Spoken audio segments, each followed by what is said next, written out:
ウェルカムトゥ京都、ウェルカムトゥ夢八幡 TV。久しぶりに、歴史について語りたいと思います。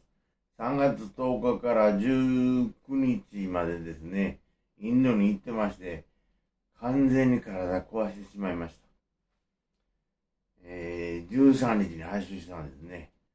体しびれてしまいました。恐ろしいところです、インド。牛は歩いてるわ、犬は放ち飼いやわ、クラクション鳴りっぱなしでしたんでね、デリーなんですけどね。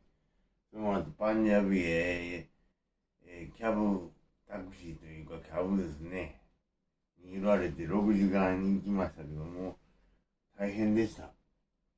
まあ、それでですね、帰ってきまして、4月に入りましてですね、ホームページを更新するということで、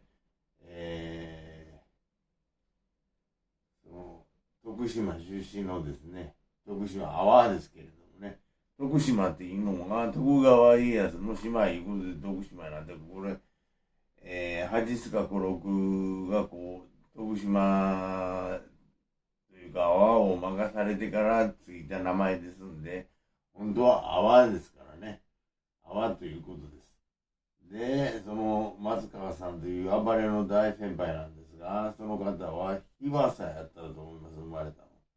それで、宍喰、今は海陽町になってますからね。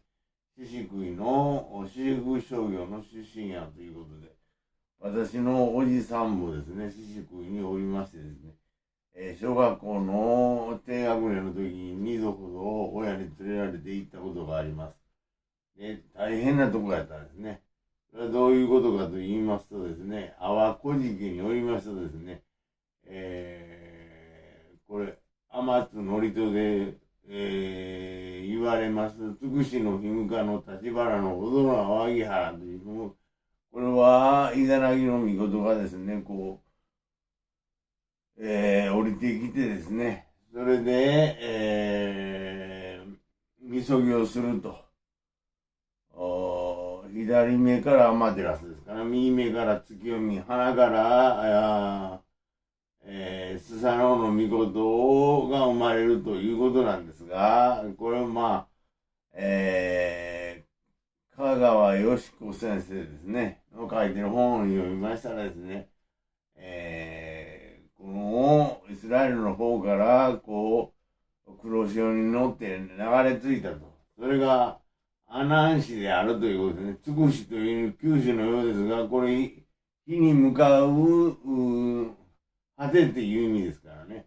で、立花って書いてある。これ立花湾です。ということは阿南市だということで、ここが出雲なんですね。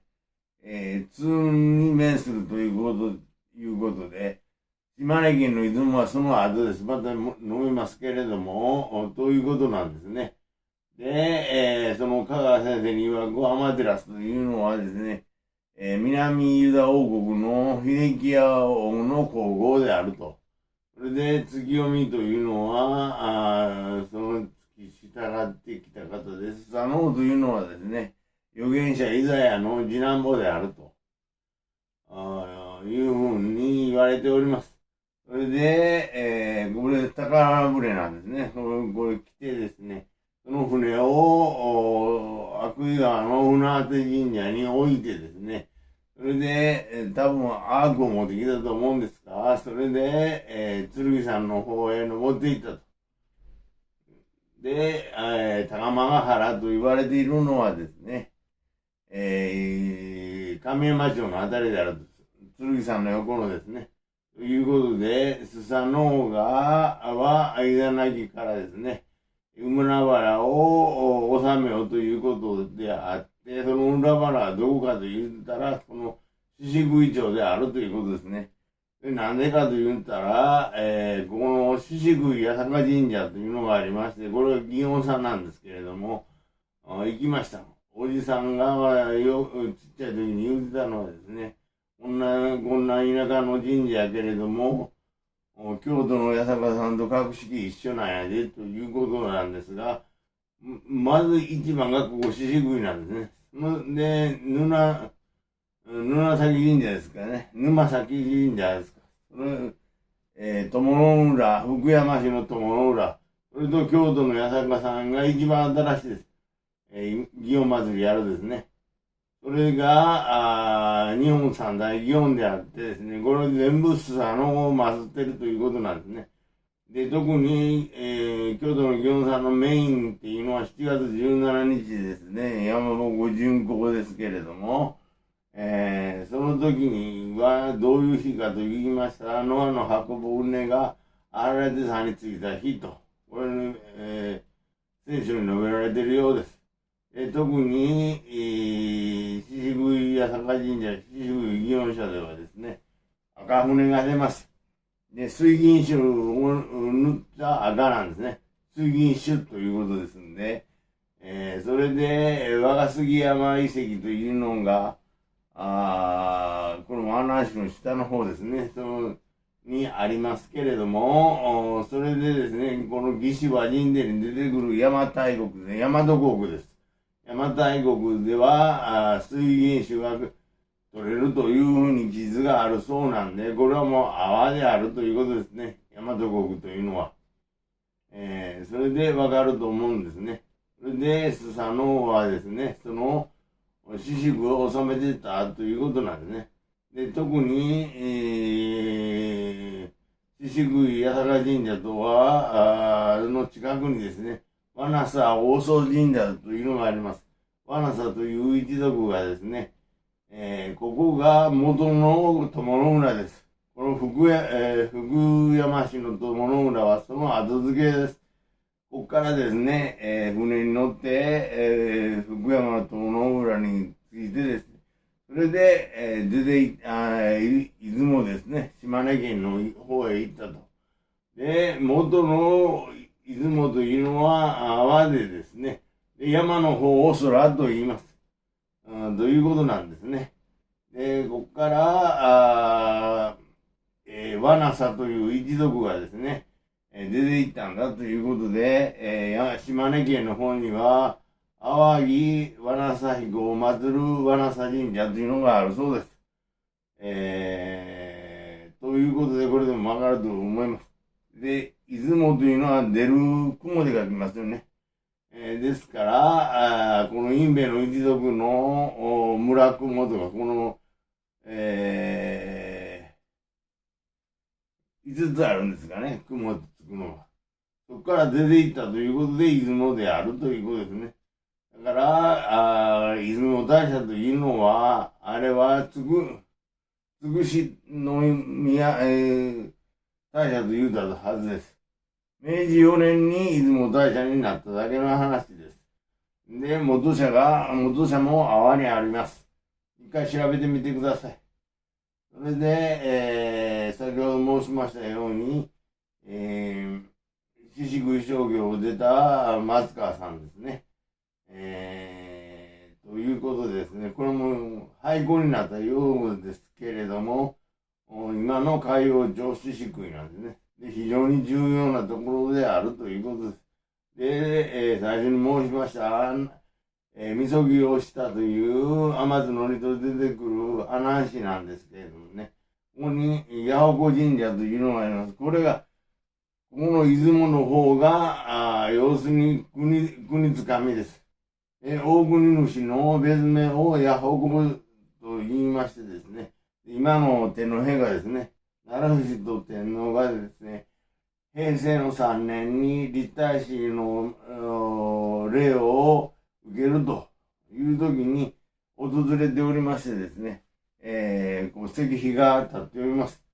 皇太子行幸と、いうことなんですね。その後、美馬市にも行ってるはずです。それで、天皇になるのに大乗されですね、新たえというのが一番大事です。それは、キリストの聖外学だと思いますけれどね。それを作るのはですね、小屋平ですよね。美馬市から遠い山に登って、剣山行く方ですね。小屋平の三木家ですね。インベの三木家で作る大朝ですね。マリファナです。の、その布ですね。それは、イエス・キリストが、十字架にかけられて、葬られますわね。で、そこにかけられたのが世界譜です。それを表していると思います。で、3日後に、3日半ですからね。ここに復活するということで、その祭りはですね、この京都にあります、下鴨上賀茂のですね、葵祭りですね、5月の15日ですか、にあるんですが、それが復活祭です。復活祭。まず、御影神社に3日前にお参りに行ってですね、その後復活したということで祝うのが、これ、葵祭りですね。その元社は阿波です。鴨の、吉野川の上流の三好の方にあります、鴨神社があります。それが元社であるということですね。ですから、この泡が元であってですね、機内で出てきたのは700年の大宝年間です。文武天皇ですね。ですから、持統天皇、持統女帝までは泡にいたということです。で、聖徳太子も皆泡ですね。それが分からなかったら、日本の歴史は全く分からないということです。今日は、その海洋上の四式ですね、阿波のですね。それをもとに、阿波古事記にまつわることを解説させていただきました。邪馬台国で大和国もこれは阿波ですからね。九州でも沖縄でもありません。機内でできたのは700年になってからです。ということで、終わらせていただきたいです。この桓武天皇ですね、この平安京を作った794年です。その前に10年前に長岡京を作ってダメやってということですね。そこからまだずーっと前でですね、文武天皇から聖武天皇が大仏ですね。その文武天皇の辺ですね、草壁の巫女が亡くなりますんで、そのお子さんの文武天皇から、元明寺と元正女帝、これで聖武天皇で入っていて、で、後見女帝ですね。で、聖徳女帝と流しますわね。で、ここの日本書紀に、書いてます、巫女が真ん中に立つけれども、それが配定させられて、ほんで、後見女帝が聖徳女帝になって、その後、光仁天皇ですかね。その巫女が、百済のですね、高野新潟とのお子さんが桓武天皇だということなんですね。で、ここからが平安京ということなんですね。その前は阿波ですね。阿波で千年、京都ですね。平安京で千年と。いうふうなのが日本の歴史の真実です。本日はここまでにさせていただきます。どうもありがとうございました。チャンネル登録、いいねボタンよろしくお願いいたします。どうもありがとうございました。